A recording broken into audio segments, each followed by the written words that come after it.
Hello student, ये जो सामने आपके पेपर है ये 2025 का यूपी बोर्ड का पेपर है। क्योंकि हम जानते हैं कि आजकल सिलेबस पूरे भारत में एनसीईआरटी की बुक का ही चलता है, तो आज हम यूपी बोर्ड के एग्ज़ाम में पूछे गए कुछ क्वेश्चंस को करते हैं।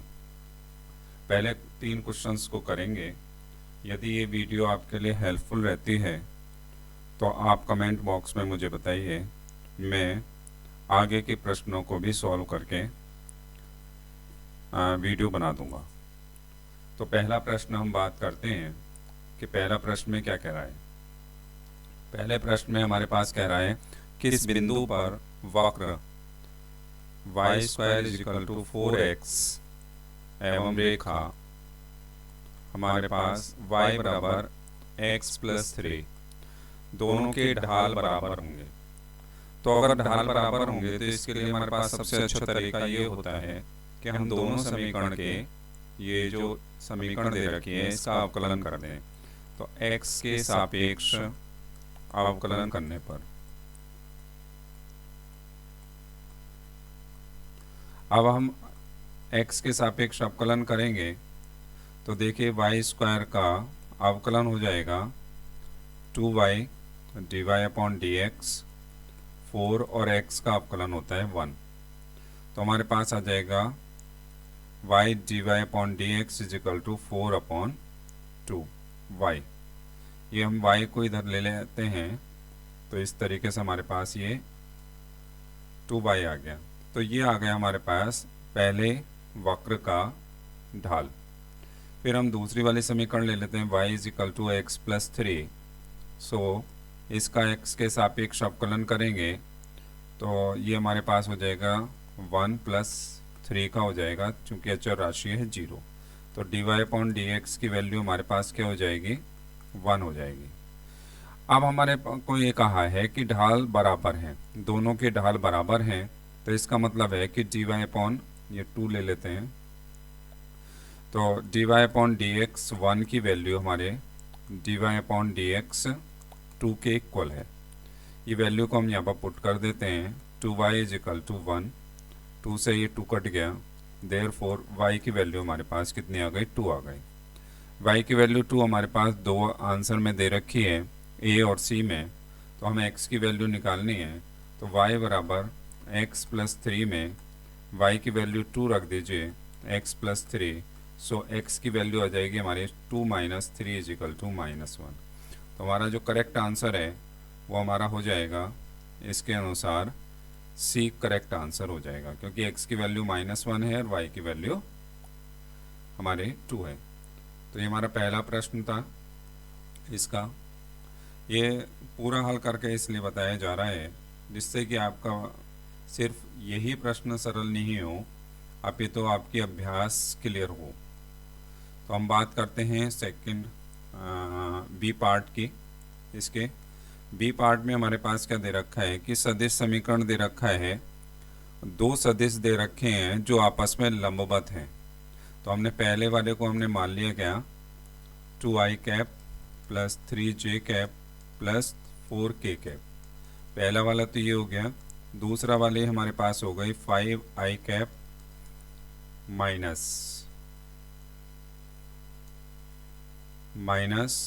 λj + 2k। अब यदि दो सदिश a लंबवत है b पर तो हमारे पास इनका डॉट प्रोडक्ट a.b की वैल्यू हो जाएगी कितनी, 0। ये रूल होता है, जब दो सदिश एक दूसरे पर लंबवत होते हैं तो उनका डॉट प्रोडक्ट 0 हो जाता है।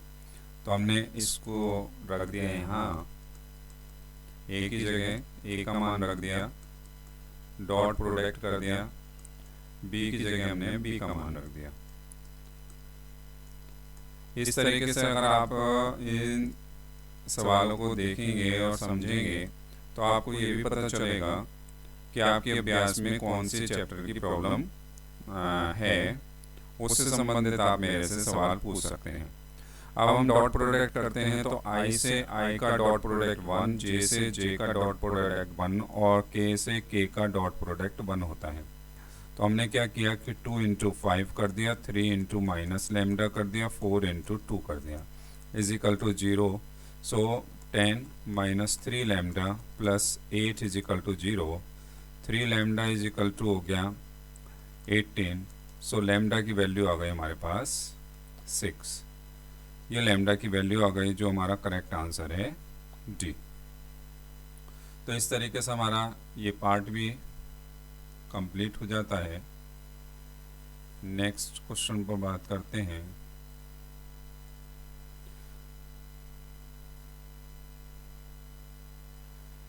नेक्स्ट हमारे पास अलग टाइप का प्रश्न है, क्योंकि इस बार थोड़े से और सब्जेक्ट्स को देखते हुए देखा जा रहा है कि अभ्यास वो पेपर थोड़ा सा जटिल आ रहा है, तो इसलिए इन सवालों को भी कर लेना सही रहेगा।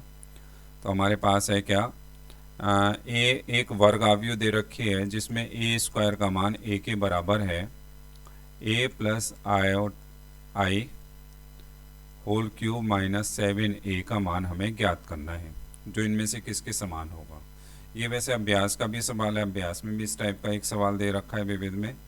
तो अगर हम इसका विस्तार करते हैं तो हमारे पास क्या आ जाएगा, a cube plus 3a square i plus 3ai square और plus i to the power 3 minus 7a। हम जानते हैं कि आई स्क्वायर हो, आई हो या आई क्यूब है, इन सब का मान समान होता है क्योंकि ये इकाई सदिश होते हैं। इस आधार पर हमारे पास क्या हो जाएगा, ए क्यूब को आप ए स्क्वायर इंटू ए लिख देंगे 3। ए स्क्वायर की वैल्यू आप यहाँ पर देखें तो ए है, इसलिए ए स्क्वायर की जगह हमने ए लिख दिया, आई लिख दिया प्लस 3a आई लिख दिया प्लस आई क्यूब की जगह भी आई आ गया माइनस 7a हो गया। अब हम क्या देखते हैं कि ए स्क्वायर की वैल्यू हमने ए लिख दी, ए ऐसे लिख दिया 3ai और 3ai 6ai हो गया प्लस आई माइनस 7a हो गया। अब ये a और a स्क्वायर हो गया और a स्क्वायर की वैल्यू हमारे पास यहाँ पर दे रखी क्या है, a दे रखी है, तो हमने a लिख दिया प्लस i की, अगर हम किसी आव्यूह की i से यानी कि इकाई आव्यूह से गुणा करते हैं तो हमारे पास वो पुनः ही आ जाता है, यानी कि इकाई आव्यूह हट जाती है। तो इस आधार पर हमारे पास इन दोनों को जोड़ देंगे तो 7a माइनस 7a प्लस आई हो जाएगा, ये दोनों कैंसिल हो जाते हैं, हमारे पास आई आ गया। तो इस तरीके से हमारा जो आंसर है वो डी करेक्ट हो गया। नेक्स्ट क्वेश्चन पर बात करते हैं। थोड़ा सा तैयारी को आप अच्छे स्तर की करेंगे इस वर्ष को देखते हुए।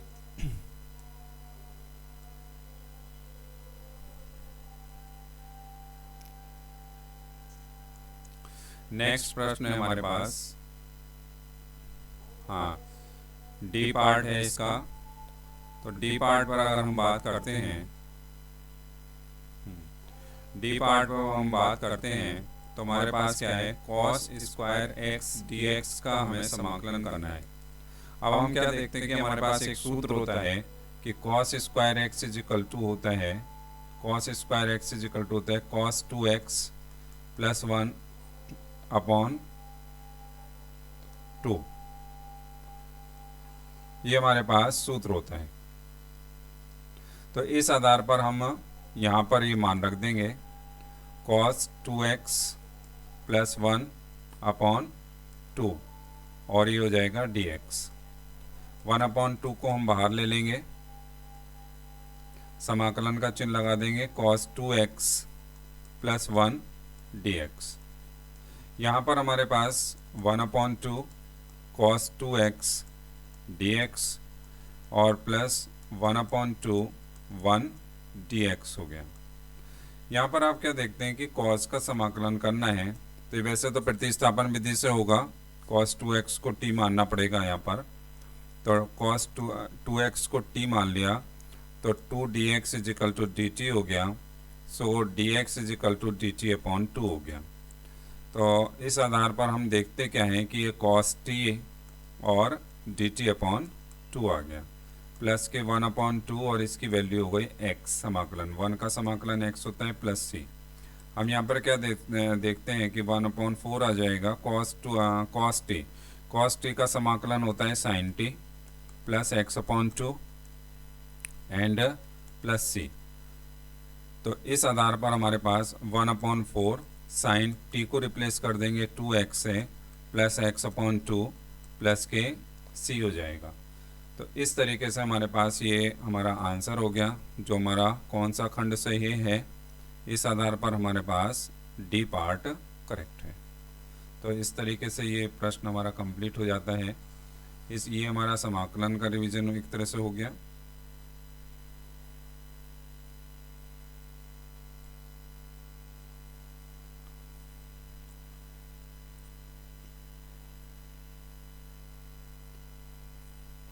नेक्स्ट हम बात करते हैं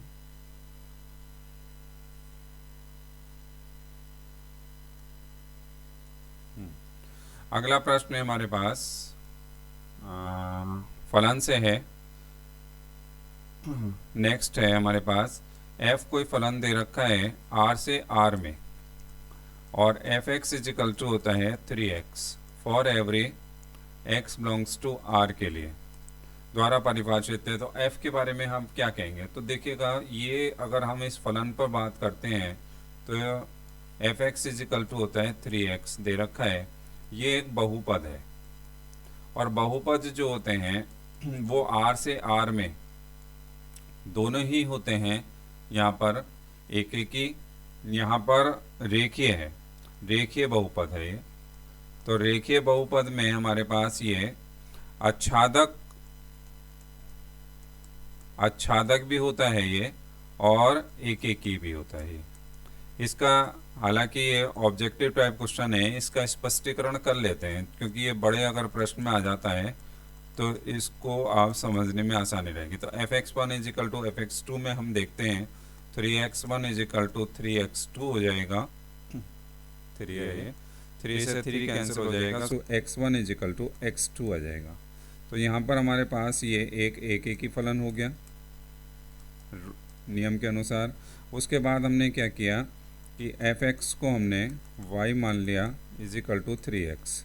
सो x की वैल्यू हो गई y/3। इस तरीके से यदि हम y की कोई भी वैल्यू r में से रखते हैं, यानी कि y की हम कोई भी वैल्यू r लेते हैं, वास्तविक संख्या लेते हैं, तो निश्चित तौर से हमें x की कोई ना कोई वैल्यू अवश्य ही r में प्राप्त होगी। तो इसलिए y के प्रत्येक मान के लिए for every y belongs to r के लिए यहाँ पर x बिलोंग्स टू r है, यानी कि हर वैल्यू के लिए यहाँ पर उपस्थित है, इसलिए ये एक आच्छादक फलन है। अब इसमें से ऑप्शन देख लेते हैं। देखिए कि एक ही नहीं है, हमारा एक ही आ रहा था, ये ऑप्शन गलत हो गया। आच्छादक नहीं है, आच्छादक आ रहा था, हमारा ये गलत हो गया। ये हमारे पास गलत हो गया, ये हमारा करेक्ट हो गया। आच्छादक है हमारा सही हो गया। बहु एक ही नहीं है, ये एक ही फलन है, तो ये भी हमारा गलत आंसर है। तो इस तरीके से ये हमारा कंप्लीट हो जाता है। नेक्स्ट प्रश्न पर बात करते हैं। तो ये इंग्लिश का पार्ट आ गया इसका। नेक्स्ट हम बात करते हैं दूसरे प्रश्न की। तो दूसरे प्रश्न पे हम बात कर रहे हैं। दूसरे प्रश्न में हमारे पास y is equal to a plus 3e⁻x दे रखा है, और हमें ये सिद्ध करना है। तो देखिएगा सबसे पहले हमें dy/dx की वैल्यू निकालनी है, जो 0 हो जाएगा, be⁻x आ जाएगा। इसका पुनः अवकलन कर लेंगे तो d2y/dx² हो जाएगा, be⁻x हो जाएगा। अगर आप देखते हैं क्या है कि ये दोनों बराबर आ गए, सो d2y/dx² की वैल्यू जो है वो dy/dx के बराबर आ गए। इसका पक्षांतर कर दें तो d2y/dx² माइनस के dy/dx इजिकल टू हो गया 0। तो हमारे पास ये सिद्ध करना था, इस तरीके से ये सिद्ध हो गया। इति सिद्धम प्रूव्ड। तो ये हमारा पहला पार्ट हो गया इसका। नेक्स्ट पर हम बात करते हैं दूसरा प्रश्न। इसका बी पार्ट क्या कह रहा है कि dy upon D x is equal to दे रखा है X square minus 1 upon X square plus 1। अगर हम इसकी क्रॉस मल्टीप्लाई करते हैं, यानी कि y वाले पद एक तरफ और x वाले पदों को दूसरी तरफ ले जाते हैं, तो हमारे पास ये आ जाता है। अब हमारे पास क्या हो गया कि ये dy है और ये dx है, तो हमने क्या किया कि इसका दोनों पक्षों का समाकलन कर दिया ये हटाने के लिए। तो वाई स्क्वायर का समाकलन करेंगे तो वाई क्यूब अपॉन 3 हो जाएगा, 1 का समाकलन वाई के सापेक्ष वाई हो जाएगा, एक्स स्क्वायर का समाकलन एक्स क्यूब अपॉन 3 हो जाएगा, माइनस के वाई का समाकलन एक्स के सापेक्ष एक्स हो जाएगा और प्लस के सी। तो इस तरीके से ये हमारा इसका आंसर हो जाता है बी पार्ट का। नेक्स्ट हम बात करते हैं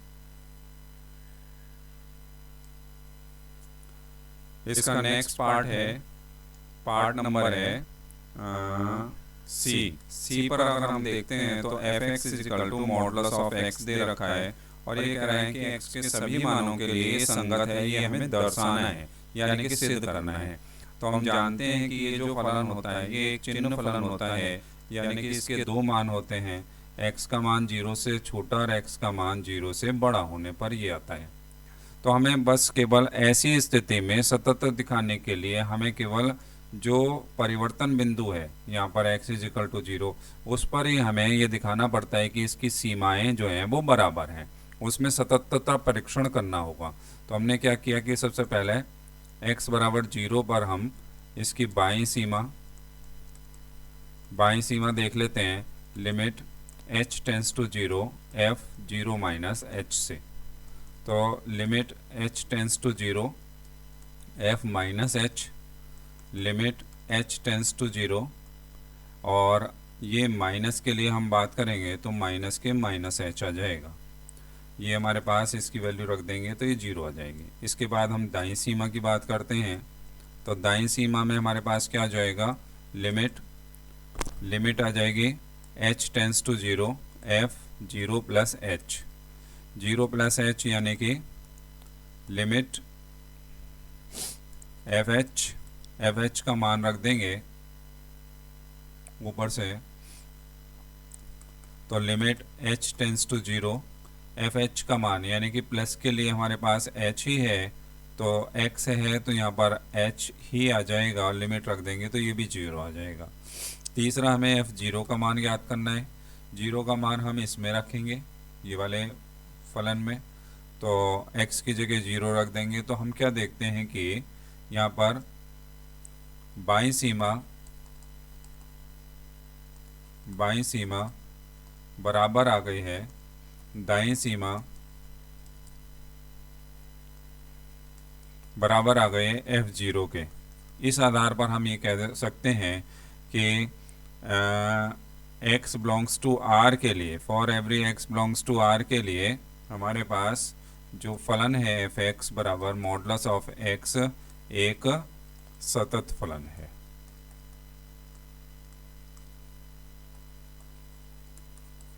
यही बात आपको यहाँ पर सिद्ध करनी थी। इसके बाद हम बात करते हैं नेक्स्ट प्रश्न की।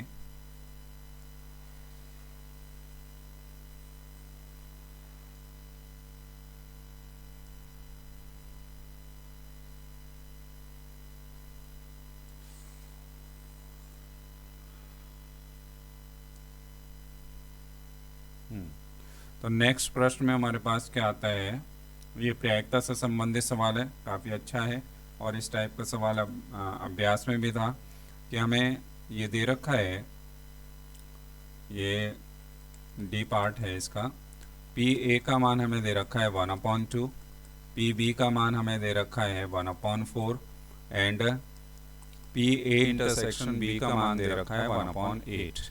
सबसे पहले हमें पी ए यूनियन बी का मान ज्ञात करना है, तो P A plus P B minus P A intersection B. हमने ये मान रख दिया 1/2 प्लस 1/4 माइनस 1/8। एलसीएम ले लिया 8, तो 2 4 जा 4 2 जा 8, 1 जा 8, तो ये हमारे पास क्या आ गया 5/8 आ गया। तो इस तरीके से पी ए यूनियन बी का मान हमारा यहाँ पर आ चुका है। आगे की हम बात करें तब हमसे ये पूछा गया है कि पी ए नहीं ए डैश और आ रहा है, तो इंटरसेक्शन का चिन्ह आएगा बी नहीं आएगा। ये मान होगा P A union 1 minus P A union B के। कैसे होगा ये देखिएगा ज़रा। यहाँ पर हमने इसका ये ए हो गया, यहाँ पर हमने ये बी ले लिया। अगर ए नहीं की बात करते हैं, ए नहीं की बात करते हैं, तो ए से बाहर वाले अवयव को ये व्यक्त कर रहा है। तो हमने ए से बाहर वाले भाग को हमने छायांकित कर दिया है यहाँ पर। और बी नहीं का मतलब है कि बी के बाहर वाले भाग को छायांकित करना है, तो हमने बी के बाहर वाले भाग को भी छायांकित कर दिया है यहाँ।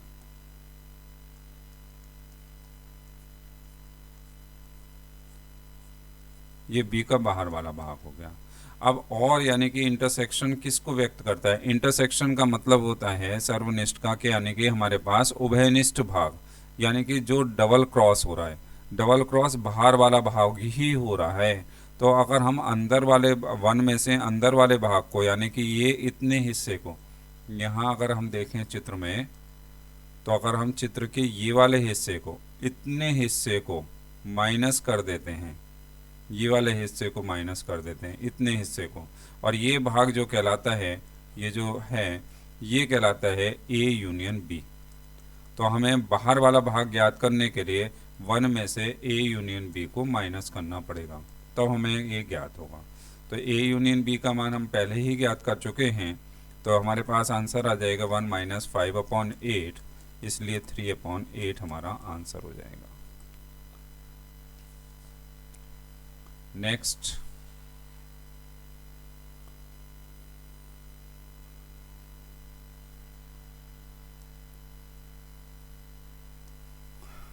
अगला प्रश्न है हमारे पास ई पार्ट में उन्होंने कहा है कि ए इज इक्वल टू हमारे पास एक अवयव है 1 और 2, और बी अवयव है हमारे पास 3 4 5।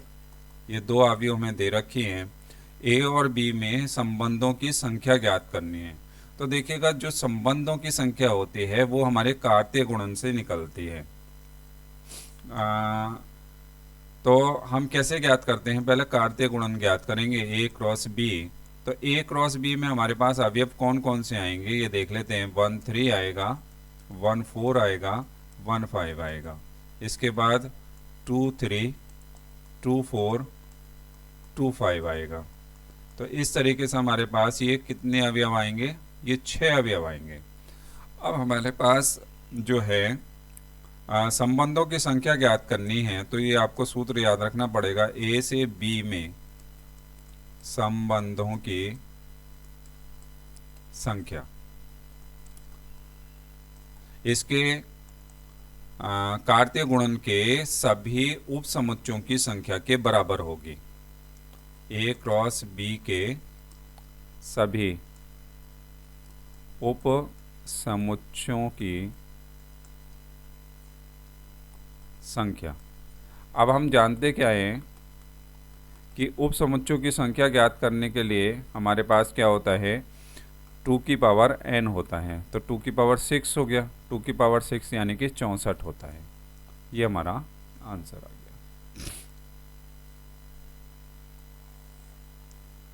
ये वाला कंप्लीट हो जाता है सेकंड पार्ट भी इसका। अब हम बात करते हैं इसके थर्ड पार्ट की।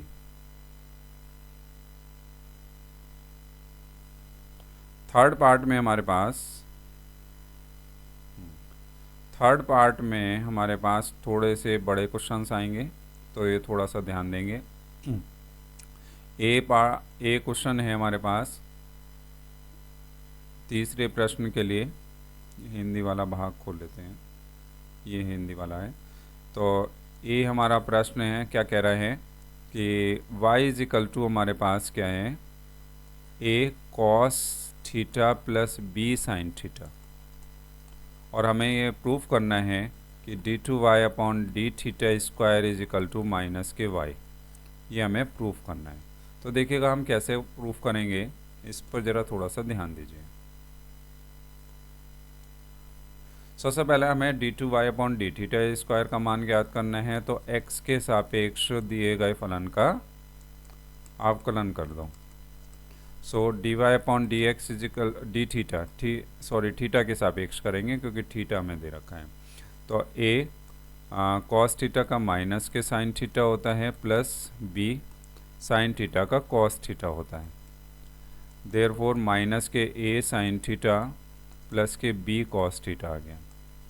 पुनः थीटा के सापेक्ष अवकलन करने पर अगर हम पुनः अवकलन करेंगे तो d2y upon D theta square is equal to हो जाएगा माइनस a साइन थीटा का cos theta plus b cos theta का माइनस के साइन थीटा हो जाएगा।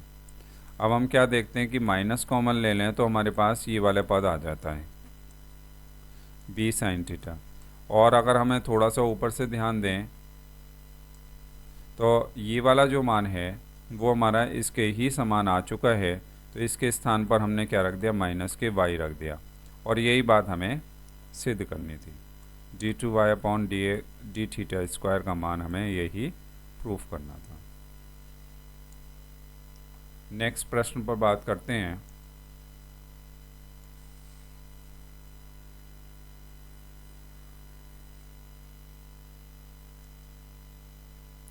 नेक्स्ट में हमारे पास क्या है, अच्छा प्रश्न है। बी पार्ट में हमारे पास हमें क्या दे रखा है कि दिए गए बिंदु से गुजरने वाली, तो बिंदु दे रखे हैं 3 माइनस 2 माइनस के 5 सदिश के समांतर, और सदिश हमें दे रखा है b बराबर दे रखा है 3i cap plus 2j cap minus 2k cap, ये हमें दे रखा है। कार्तीय समीकरण हमें ज्ञात करना है। तो देखिएगा यहाँ पर ये समांतर है, के समांतर है। अगर इसके समांतर है तो हमारे पास क्या है, इसके दिक् अनुपात क्या हो जाएंगे, a is equal to 3, b is equal to 2 and c is equal to minus के 2 हो जाएगा। ये किसके हो जाएंगे, ये हो जाएंगे अभिष्ट सदिश के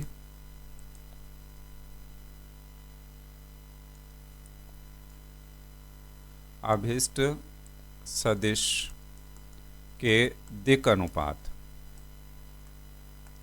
ये हमारे पास इसके दिक् अनुपात हो गए। अब हमारे पास समीकरण निकालनी है, तो सदिश यहाँ पर हमें निकालनी है कार्तीय समीकरण। तो कार्तीय समीकरण का सूत्र होता है x minus x1 upon a y is equal to y minus y1 upon b is equal to z minus z1 upon c।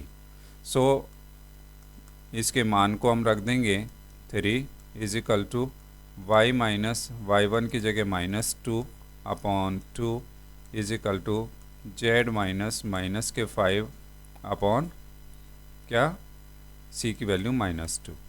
तो समीकरण आ जाएगी, ये हमारे पास हो जाएगा is equal to y plus 2 upon 2 हो जाएगा, और z प्लस 5 अपॉन माइनस के 2 आ जाएगा। तो इस तरीके से ये हमारा इसका आंसर हो जाएगा।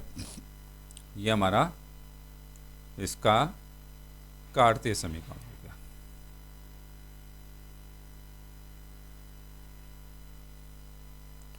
नेक्स्ट प्रश्न पर बात करते हैं, क्या कहते हैं, सी में हमारे पास क्या दे रखा है कि dy upon D x is equal to e to the power x cos x दे रखा है। अब इसका हमें क्या करना है, अवकल समीकरण को सरल करना है।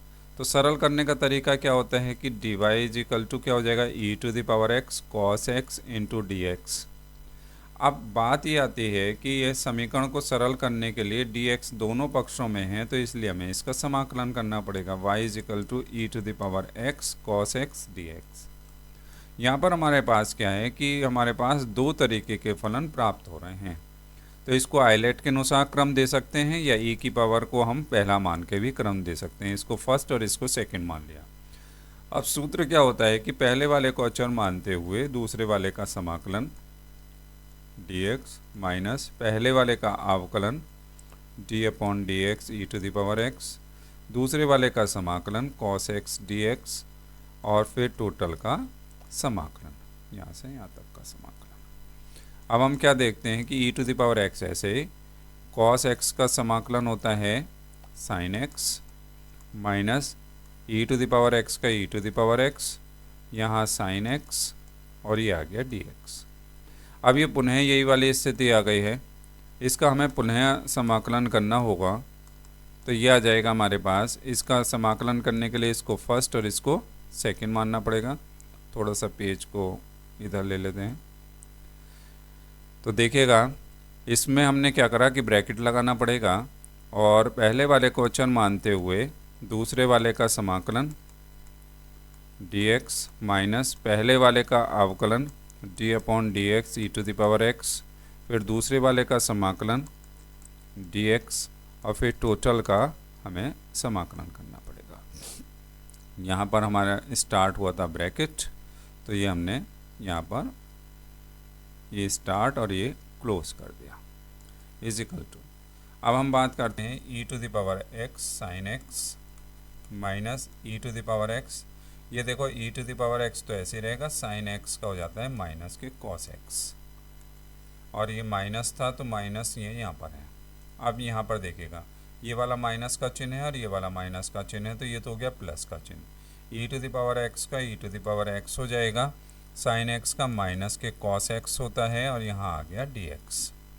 अब हम यहाँ पर क्या देखते हैं कि e to the power x sine x plus e to the power x cos x minus ये हमारे पास हो गया e to the power x cos x और dx। यहाँ पर हमारे पास जो स्टार्टिंग में ये, इस पर ज़रा ध्यान दें, तो ये जो मान है वही हमारा यहाँ पर भी मान आ गया, तो इसलिए हम इसको y लिख देंगे।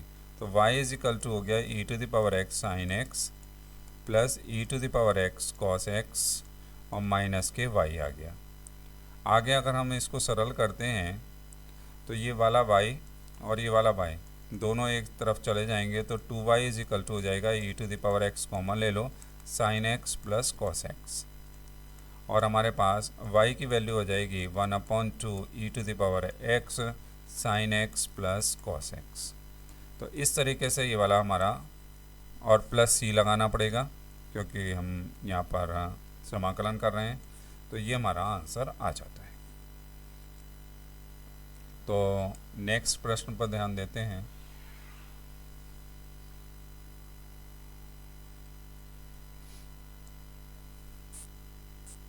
नेक्स्ट प्रश्न है हमारा तीसरे का, ये लास्ट है हमारे पास तीसरा प्रश्न।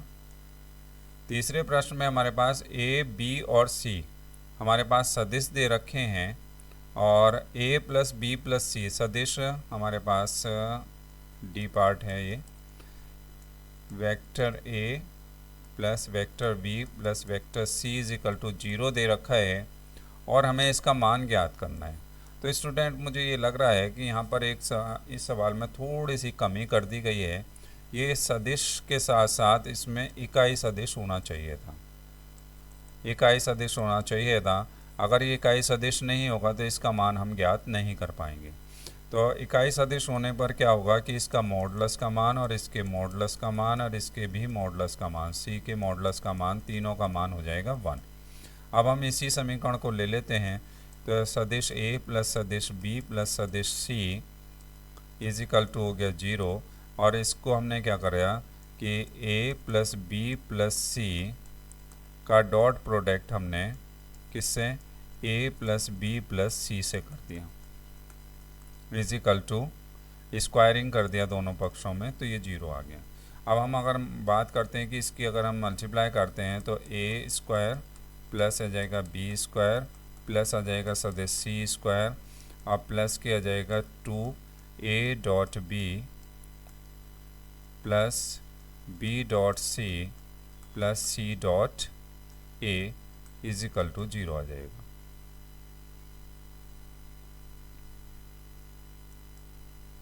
इज इक्वल टू हमारा 0 हो जाएगा। अब यदि हमारे पास ये इकाई सदिश नहीं होते तो ये हमारे पास ऐसे ही रखे रहते, ए स्क्वायर बी स्क्वायर सी स्क्वायर, तो हम इसका मान कैसे ज्ञात कर सकते हैं। तो इसमें मुझे लग रहा है कि इस बोर्ड के एग्ज़ाम में इसमें ये कमी कर दी गई है, जिसका शायद मेरे ख्याल से स्टूडेंट्स को फ़ायदा भी मिलेगा।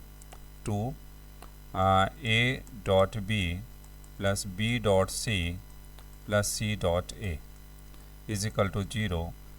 अब हम इसका पक्षांतर कर दें तो a dot b plus b dot c plus c dot a is equal to हमारे पास क्या आ जाएगा, 0 आ जाएगा, सॉरी -3 आ जाएगा पक्षांतर हो गए, -3 and a dot b plus b dot c plus c dot a की वैल्यू आ जाएगी हमारे पास -3/2। तो स्टूडेंट ये हमारा इसमें आंसर आ गया। तो स्टूडेंट मैंने ये यूपी बोर्ड का पेपर आपको कराया है आप इसको देखिए, समझिए, पसंद आया हो तो लाइक करिए और अपने क्वेश्चंस को कमेंट करिए, और यदि आपकी कोई प्रॉब्लम है तो उसको मेरे से पूछिए। Thank you.